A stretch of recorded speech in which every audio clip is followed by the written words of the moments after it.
All right, everybody.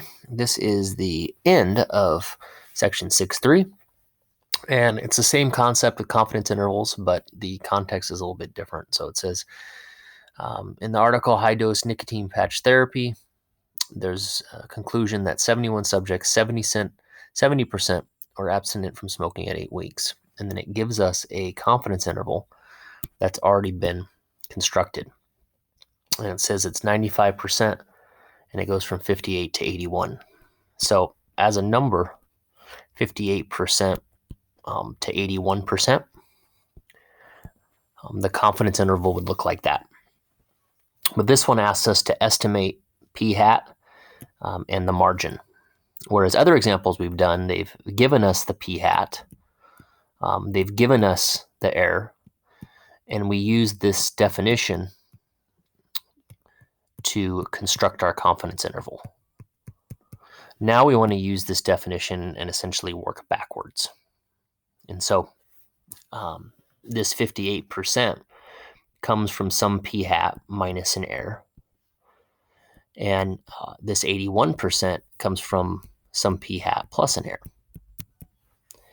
Now, because the error is the same on both ends, one way we can start this is to add up these two numbers and divide them in half, essentially finding the midpoint. And that will give us kind of the p hat. That'll give us where the center of this entire interval is. And so if we do add these two together and divide by 2, we get 69 and a half. And so what that means is if we take 69 and a half and subtract some error, and we take 69 and a half and we add some error, this would give us our 81%, and this would give us our 58%. That 69.5 is the middle, and that would be the p hat. And if we want to find the error, we can essentially solve either one of these equations. And so if I take this and just subtract 69.5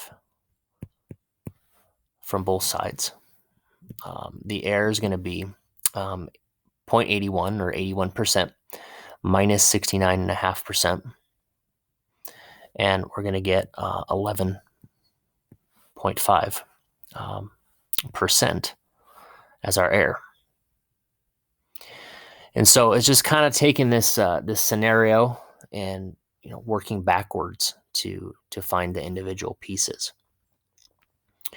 So what's the final answer then? Well, the p hat is 0.695 or 69.5%, and the error is 0.115 or 11.5%.